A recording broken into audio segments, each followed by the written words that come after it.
Okay. And so thank you, Professor Gish, for taking out time. And as you would have seen from Anna's email, there are three broad set of questions that we would appreciate if we could shed light on. The first is, from the lens of physiology, especially your research on sleep, how would you describe um, um, entrepreneurial actions?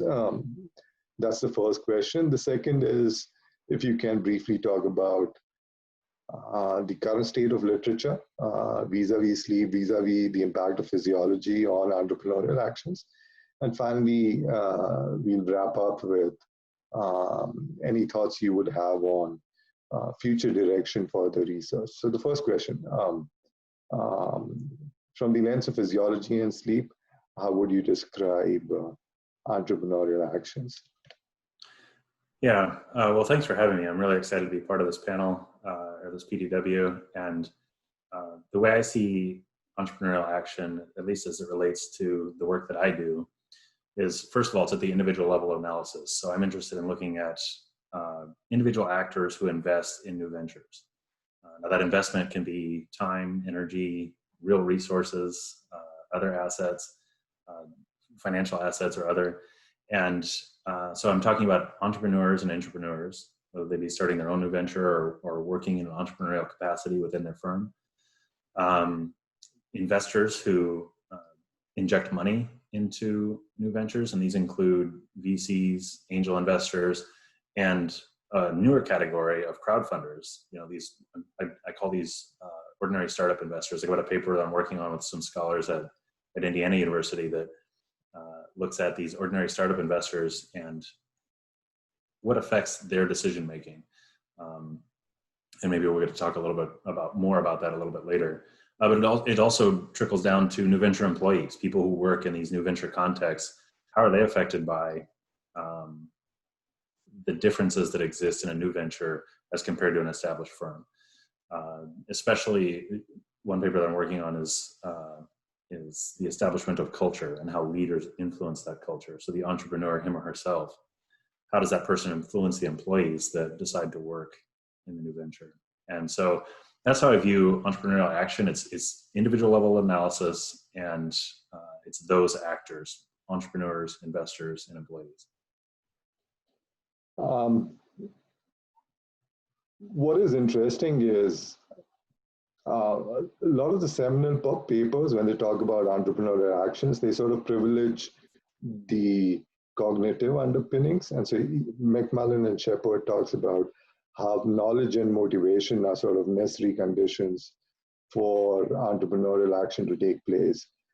Professor Klein, he talks about judgment as a necessary condition for entrepreneurial action to take place. Professor Saraswati would say effectual heuristics would drive entrepreneurial action. What I find interesting about your research is that, as again, some of the seminal work which sort of privileges cognitive processes, especially your research on sleep, looks at physiology and what role it plays in shaping entrepreneurial action. So tell us a little bit about how you got interested in the idea of sleep and it shaping entrepreneurial action. Okay. Well, my advisor and some of his co-authors worked on sleep. And so, and I'm pretty bad at sleep. So in being a former entrepreneur myself, I struggled with this sleep equation all the time. I mean, the benefit of not sleeping is that you have more time to work on things, right? But I knew in the back of my mind, even though I was saying things like, I'll sleep when I die, or sleep is for weaklings, I knew that that wasn't a great idea. And I wanted to explore this idea more. You know, there's a trade-off, right? There's more time, but what are the costly detriments that accompany a lack of sleep? Because I don't feel like entrepreneurs understand that, and our field didn't understand that. We're learning more about it now.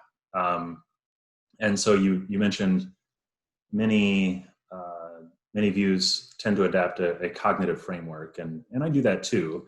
I've got papers that look at differing levels of cognition based on more or less sleep, better or worse sleep quality. But I've also got papers that look at how sleep influences affect, and this is moods and emotions, and how that influences innovation within the firm.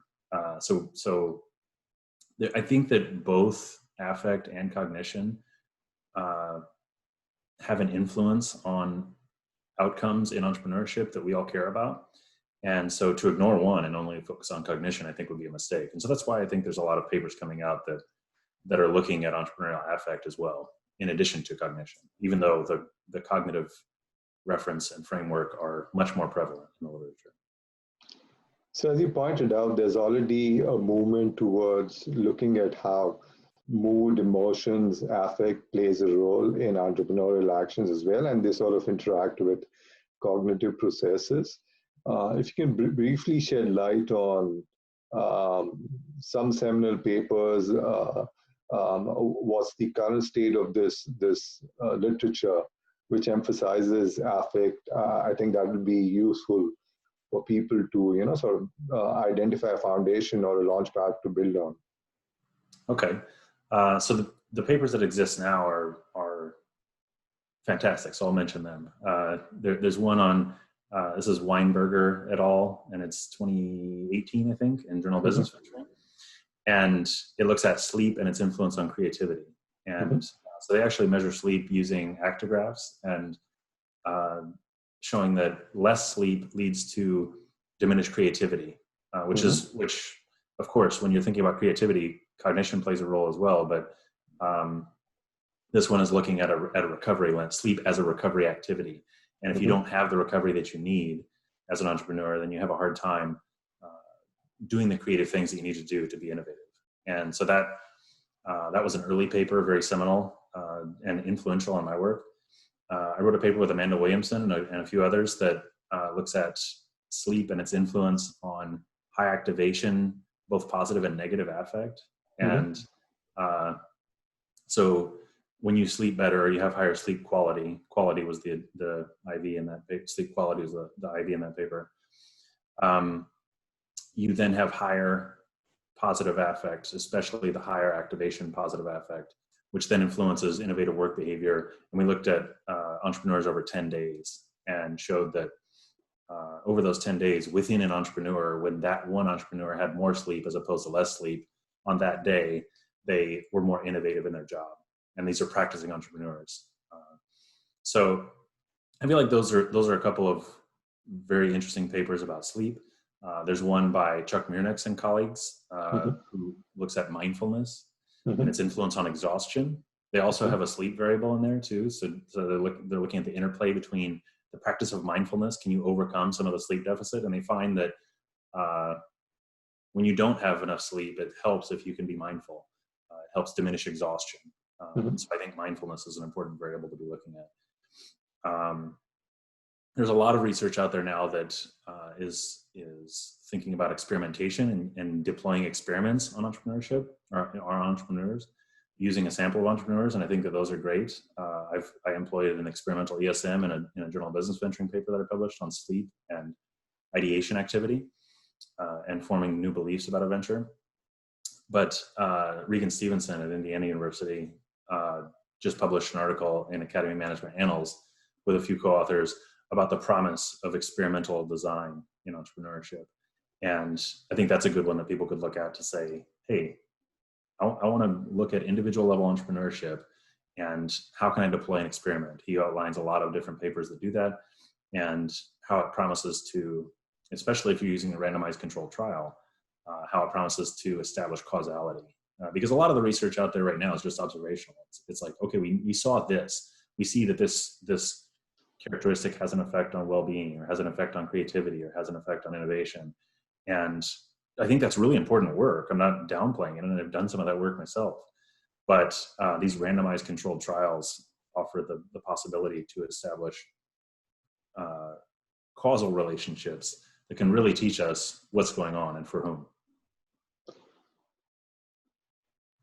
So that sort of serves as a great segue into the last question. So in terms of future research, what opportunities would you say exists, both from a methodological perspective in terms of experiments, other tools that can be leveraged to explore this phenomena a little bit more? And what opportunities do you think exist from the perspective of what relationships do you see researchers exploring going forward beyond what they have done right now? Yeah. So this is a tricky question, and I see a lot of possible avenues to take as far as future research goes, both for myself and for other aspiring people who want to join this this mission that we're on to figure out individual level entrepreneurship and entrepreneurial action. I think one variable that is really interesting moving forward is well-being. I know there's a special issue in JBV on well-being. Uta Stefan has written a systematic review on well-being, and there's a lot that we know about correlationally. Here are things that we find in conjunction with entrepreneurial well-being. And one of the things that I take away from that literature is that it's still not clear whether entrepreneurship is good for an entrepreneur's well-being or not. So that's somewhat paradoxical, right? Like there's some papers that say, yeah, being an entrepreneur, you have higher levels of well-being, greater autonomy, and it's a fantastic career. You have this feeling of mastery, you're mastering a subject, and greater eudaimonic well-being. So on the one hand, it can be a great outcome, right? A higher well-being associated with being an entrepreneur. Okay. On the other hand, there's research that says that entrepreneurs don't have the opportunity to recover. And that's one of the reasons that I started writing about sleep, is because when I was running a company, I didn't feel like I had the opportunity to recover. And I have a family, so I didn't, if I'm going to spend time with my family and I'm going to do a whole lot of hours of work, I chose to let sleep suffer, right? Yeah. And so what are the consequences associated with that? So there's this paradoxical relationship between entrepreneurship and doing entrepreneurship, and whether it's good for people or not, good for the entrepreneur or not. And I think that that's a promising avenue for future research.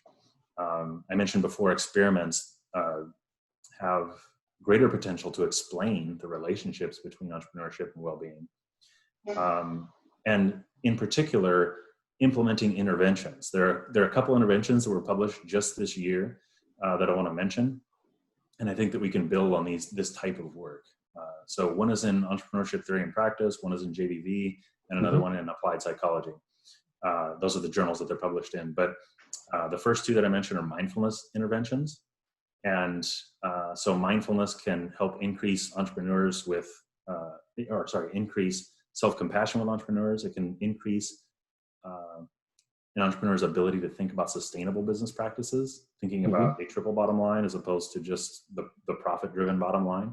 It helps an entrepreneur reframe his or her perspective on what the business should be doing, if that is something that they want to do. And I think most people would argue that they want to have sustainable business practices. They don't just want to profit overall. I mean, profit is an important equation. You got to stay in business. But mindfulness can help people reframe those perspectives towards what is a successful business. Okay. And then the last one is a coaching intervention.